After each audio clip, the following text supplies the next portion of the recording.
ഭാരതാംബ ചിത്ര വിവാദം വീണ്ടും രൂപപ്പെടുന്നു. ഇത്തവണ കേരള സർവകലാശാലയുടെ സെനറ്റ് ഹാളിൽ ഗവർണർ പങ്കെടുക്കുന്ന പരിപാടിയിലാണ് കാവിക്കൊടിയേന്തിയ ഭാരതാംബ ചിത്രം ഉള്ളത്. ചിത്രം എടുത്തുമാറ്റണം എന്ന് രജിസ്ട്രാർ ആവശ്യപ്പെട്ടിരുന്നു. ഇല്ലെങ്കിൽ പരിപാടി റദ്ദ് ചെയ്യുമെന്ന് രജിസ്ട്രാർ പറഞ്ഞതായി വിവരങ്ങൾ വരുന്നു. സ്ഥലത്ത് വൻ പോലീസ് വിന്യാസമുണ്ട്. ശ്രീപത്മനാഭ സേവാ സമിതി സംഘടിപ്പിക്കുന്ന അടിയന്തരാവസ്ഥയുടെ 50 ആണ്ടുകൾ എന്ന പരിപാടിയിലാണ്, ആ ചടങ്ങിലാണ് ഇപ്പോൾ കാവിക്കൊടിയേന്തിയ ഭാരതാംബയുടെ ചിത്രമുള്ളത്. ഞങ്ങൾ 60,000 രൂപ കൊടുത്ത് ബുക്ക് ചെയ്ത ഹാളിൽ ഏതൊക്കെ ചിത്രങ്ങൾ വെക്കണമെന്ന് ഞങ്ങൾ തീരുമാനിക്കും എന്നാണ് ശ്രീപത്മനാഭ സേവാ സമിതിയിലെ ഭാരവാഹികൾ അല്പം മുൻപ് പ്രതികരിച്ചത്. അങ്ങനെയാണെങ്കിൽ അത് വിദ്യാർത്ഥികളുടെ സ്വത്തായ സർവകലാശാലയ്ക്കകത്ത് രാഷ്ട്രീയം കൊണ്ടുവരാൻ അനുവദിക്കില്ല. അതിൽ ശക്തമായ പ്രതിഷേധം ഉണ്ടാകുമെന്ന് SFI പ്രതികരിച്ചിരിക്കുന്നു. ഏതായാലും SFI പ്രവർത്തകർ പുറത്ത് തടിച്ചുകൂടിയിട്ടുണ്ട്. അവിടെ BJP പ്രവർത്തകരുമുണ്ട്. സംഘർഷ സമാനമായ ഒരു സാഹചര്യം തിരുവനന്തപുരത്ത് ഈ ചടങ്ങ് നടക്കുന്ന കേരള സർവകലാശാല സെനറ്റ് ഹാളിന് പുറത്ത് ഉണ്ട് എന്നാണ് ഞങ്ങളുടെ പ്രതിനിധി റിനു ശ്രീധർ അല്പം മുൻപ് റിപ്പോർട്ട് ചെയ്തത്. ഏതായാലും അവിടെ ഒരു വലിയ പോലീസ് സന്നാഹം നിലയുറപ്പിച്ചിട്ടുണ്ട്. ഗവർണർ അല്പസമയത്തിനകം ഈ പരിപാടിയിൽ പങ്കെടുക്കാൻ എത്തും. ഇത് ശ്രീപത്മനാഭ സേവാ സമിതിയുടെ ആണ് ഈ പരിപാടിയുടെ സംഘാടകർ. അവർ അല്പസമയത്തിനകം തന്നെ ഗവർണർ ഇവിടെ എത്തിച്ചേരും എന്നാണ് അറിയിച്ചിട്ടുള്ളത്. ഏതായാലും ഭാരതാംബ ചിത്ര വിവാദം വീണ്ടും ഒരിക്കൽ കൂടി രൂപമെടുത്തിരിക്കുന്നു. തിരുവനന്തപുരത്ത് ഭാരതാംബ ചിത്രത്തിന്റെ കാര്യത്തിൽ ഇത്തരം ചിത്രങ്ങൾ സർക്കാർ പരിപാടികളിൽ വെക്കരുത് എന്ന കാര്യം മുഖ്യമന്ത്രി ഗവർണറെ അറിയിക്കാനുള്ള തീരുമാനം കഴിഞ്ഞ മന്ത്രിസഭാ യോഗത്തിൽ എടുത്തിരുന്നു. അതിന് തൊട്ടു പിന്നാലെയാണ് ഇപ്പോൾ ഈ പുതിയ സംഭവം കൂടി ഉണ്ടായിരിക്കുന്നത്.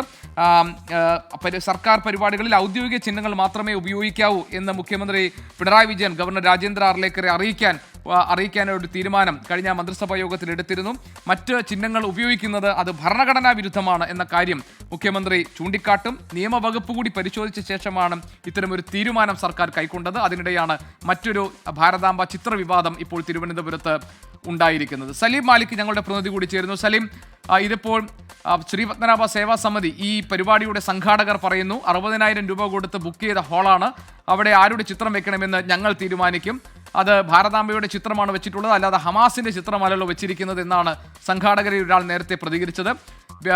SFI കടുത്ത പ്രതിഷേധം ഉയർത്തിക്കൊണ്ട് നിലയുറപ്പിച്ചിട്ടുണ്ട്. അവിടെ വലിയ പോലീസ് സന്നാഹം കാണാൻ കഴിയുന്നുണ്ട്. ഒരു സംഘർഷ സാഹചര്യം അവിടെ നിലനിൽക്കുന്നുണ്ടോ? ഗവർണർ എപ്പോഴാണ് ഈ ചടങ്ങിൽ പങ്കെടുക്കാൻ എത്തുക? സലീം.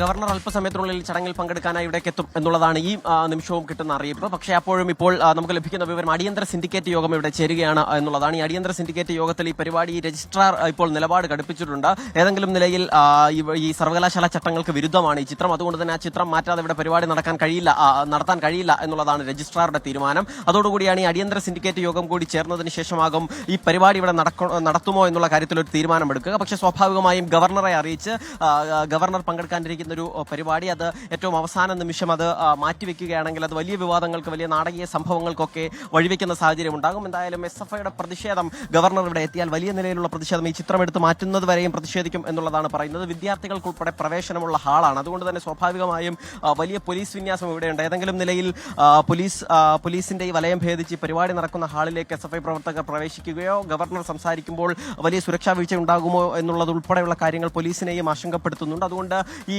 യൂണിവേഴ്സിറ്റി പരിസരത്തും അതിനകത്തും പുറത്തുമായി ഒരു വലിയ പോലീസ് വിന്യാസമാണ് ഇവിടെയുള്ളത്. SFI പ്രവർത്തകർ ഈ സർവകലാശാല അങ്കണത്തിന്റെ ഈ ആസ്ഥാനത്തിന്റെ പല പരിസരങ്ങളിലായി, പല ഇടങ്ങളിലായി കേന്ദ്രീകരിച്ചിട്ടുണ്ട്. അവർ ചില വിദ്യാർത്ഥികൾ അകത്തേക്ക് കയറിയിട്ടുണ്ട്, ചിലർ പുറത്തു നിൽക്കുന്നുണ്ട്, ചിലർ വഴിയിൽ നിൽക്കുന്നുണ്ട്. അങ്ങനെ ഏതു വശത്തു നിന്നാണ് പ്രതിഷേധം ഉണ്ടാകുന്നത് എന്നത് ഉൾപ്പെടെയുള്ള കാര്യങ്ങളിൽ ഇപ്പോഴും ഒരു